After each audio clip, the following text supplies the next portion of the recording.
स्वागतम स्वागतम स्वागतम। पाठ चौथा घरभर प्रकाश स्वाध्याय इयत्ता दुसरी मराठी पान नंबर 7-8। प्रश्न, केशवराव मुलांना पैसे दिल्यावर काय म्हणाले? उत्तर, मुलांनो, या पैशातून तुम्ही घर भरून जाईल अशी वस्तू आणू शकाल का, असे केशवराव मुलांना म्हणाले।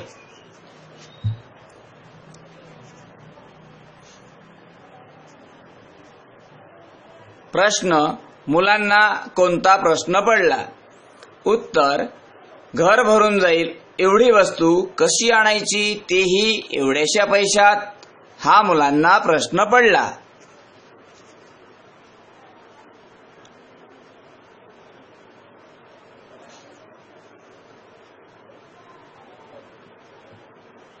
प्रश्न, मुलांना कोणती कल्पना सुचली?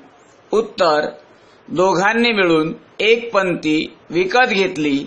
मुले घरी आली, संध्याकाळ झाली।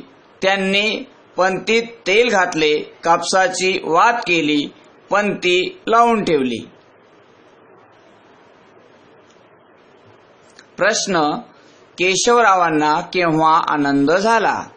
उत्तर, दोन्ही मुलांनी एकत्रित विचार करून कल्पकतेने आपण विचारलेल्या प्रश्नाचे उत्तर शोधले, याचा केशवरावांना खूप आनंद झाला।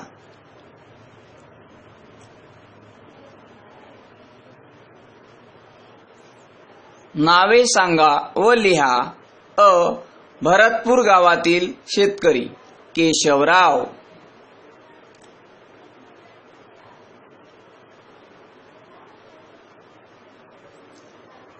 आ. मुलांनी विकत आणलेली वस्तू पणती।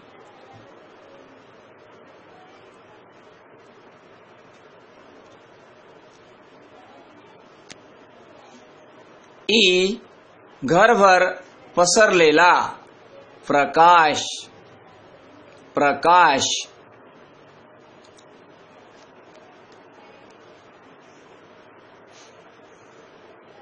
घरभर प्रकाश हा शब्द घर भरून प्रकाश या अर्थाने आलेला आहे। यासारखे आणखी काही शब्द माहित करून घ्या व लिहा। पोटभर, मुठभर, ताटभर, घोटभर, हातभर, वाटीभर, शेरभर, मनभर, पेलाभर। अधिक व्हिडिओ व ज्ञान रचनावादी डिझाईन शैक्षणिक साहित्य व